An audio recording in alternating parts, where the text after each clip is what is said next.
আজি ৰাতিপুৱাই ওলালোঁ বহাগ বিহুৰ প্ৰি চেলিব্ৰেশ্যন কৰিবলৈ আনচিৰ স্কুললৈ।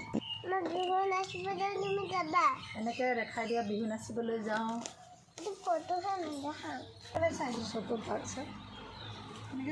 বাই বাই কোৱা। যিহেতু আমাৰ অলৰেডি বহুত দেৰিয়ে হৈ গৈছে, চ' আমি লৰালৰিকৈ যাবলৈ ওলালোঁ।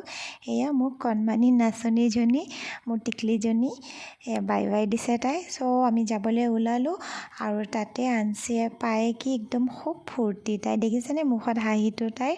আৰু সঁচাই স্কুলখনৰ এনেকুৱা ধুনীয়া এটা পৰিৱেশ, ঢোলৰ মাত শুনিলে আৰু ৰ'বই নোৱাৰোঁ। সঁচাকৈ একদম নাচো নাচো লাগি যায়। যিহেতু বহাগ বিহু আমাৰ জাতীয় উৎসৱ, মোৰ বহুত চেনেহৰ বিহু এইটো। আনচিয়ে তাৰ ফ্ৰেণ্ডক পাই গ'ল, এতিয়া মুকলি বিহু নাচিব। সঁচাকৈ তাইৰ বহুত ফূৰ্তি, এতিয়া তাই বিহু ষ্টাৰ্ট হ'ব।